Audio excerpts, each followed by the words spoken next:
Hello, welcome to Matt Loves Eurovision. It's my autumn update for Eurovision, and indeed this is my first video where I'm update for Eurovision 2025. My last video was which was done towards the end of August, was the a roundup of a wrap up of Eurovision 2024. But we are now, as of the 1st of September, we're into the new Eurovision season. It's always a bit of a quieter sort of couple of months, this, but starts to pick up around now in November and through into December before we hit the craziness that is national final season in the early part of next year.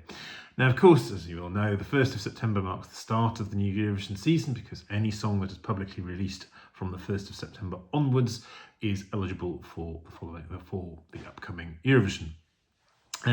But we had quite a big announcement that came up quite soon in September, and that, of course, was the announcement of the host city. Always a sort of a big moment in the Eurovision calendar for where it will be. And now, of course, the Eurovision is going back to Switzerland for the first time since 1989. Of course, when they won last time they won, which was in 1988, and we will be going to the city of Basel. Or, if you want to put it in the French-speaking term, Basel. But given that the majority speakers in Basel are German-speaking, I will stick with the German pronunciation of it. And it will be held in the St Jakobshalle arena, which was built in the mid-70s. And certainly you can probably tell it was a 70s built arena.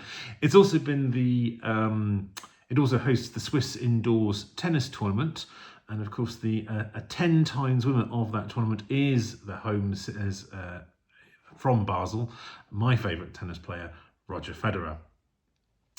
Now, there are a few sort of financial jitters at the moment. Just there is a referendum going to be taking place about public funding of the contest by the municipality, I believe, or by the city.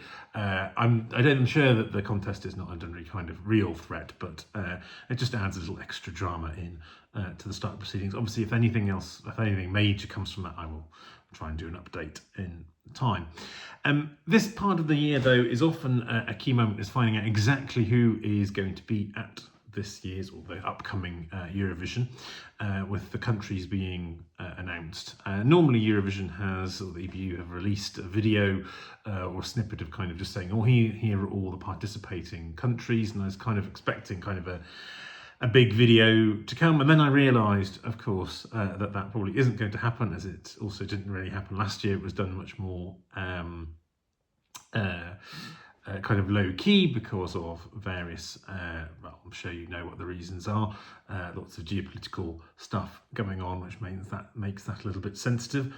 In terms of who's participating, I don't think there are going to be that many differences. Ultimately, it will be the same set of countries almost. I think we are waiting on just two countries who competed last year. Armenia and Moldova. I don't expect them not to participate. Certainly Armenia, I would be very surprised if they didn't, and I'm fairly certain Moldova will as well. And we have a returning country, Montenegro, is coming back to the contest. And it's also this time of year that we first start getting some information about national selections coming up, and rather appropriately, given we've just talked about Montenegro, Montenegro is going to be the first out of the blocks with a national final. That's going to be taking place towards the end of November. The songs for the national final were released just, I think, as I record this yesterday, possibly the day before. Not had a chance to listen to them yet. I won't be doing a video reaction to them, but I will probably take a listen, but I'm sure you'll be able to find those out if you have a look around. We've also got Germany are going to be going back to a national final, or having a national final again, but that's going to be run by Stefan Raab. Now, he has been involved quite a lot in Germany's Eurovision organisation over various years. He was a co-presenter when Germany hosted the contest in 2011, and he is a past entrant as well, finishing 5th, and I think that was back in possibly 2000, I think, or around the early 2000s. wasn't a song that I liked very much, but he is quite big in terms of German Eurovision circles, and I think they are looking to, having done quite well last year, perhaps better than they expected, or when I say last year, earlier this year, but in last Eurovision, also try and build on that success. Now, the kind of announcement of national finals, dates, possible artists, all that kind of stuff, which is sort of happening now, that always reminds me that I really do need to get my website updated, which is mattloveseurovision.com, where I normally put together just a single page where it lists all the countries and kind of what's going on with their national selections. One of those countries, of course, will be the United Kingdom. We did have some news back in October around what was going on there. They won't be having a national selection, or not a public national selection, as perhaps unsurprisingly, but the internal selection is going to involve David May, who was Sam Ryder's manager and was involved in the 2022 contest as well. Don't necessarily mean to say we're going to have another Sam Ryder level kind of success, but it's always good to have someone that has got experience of actually doing well at Eurovision in recent times as well. And finally, just looking at kind of rule changes, there's sometimes changes in the rules. As far as I know, and as far as we know at the moment, and I think it's been announced, there are no major changes. There's certainly no changes to the way that the voting is done. I think that's been a question mark from some delegations or some commentary about sort of maybe changing the way that the jury and televote votes go within the final. I know, but the head of delegation, who was probably most keen to see a shift more towards the public vote than the jury vote, has actually left his position. He was the head of delegation for Norway, and obviously Norway have done a lot better in the public vote in recent years than they have in the jury vote. Well, not so much last year anyway, but he's left his position, so no further changes on that. I think there are some backstage changes, perhaps to help protect artists and the delegations overall a bit more. I think that was a condition of Avotros, which is the Dutch broadcaster. And again, I won't go, it's probably not the time to go into the details around all of the issues that were surrounding that, but I think the Dutch broadcaster was I think looking to see some changes. And I think there were a number of countries that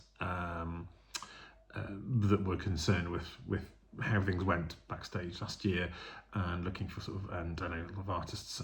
It's always a very stressful period for artists, and I think 2024 was particularly so. So I think that's good to see, good to hear about. We have had the first artist announcement as well.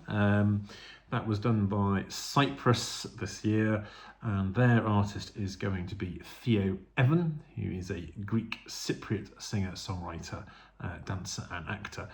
We won't get the song though for quite a bit of time yet, probably not until February or March time, but Cyprus are the first to announce who they are sending this year, and there may be some more of those internal selections start coming out as announcements in the next few weeks, and of course I will try and do updates as and when is appropriate as we go on.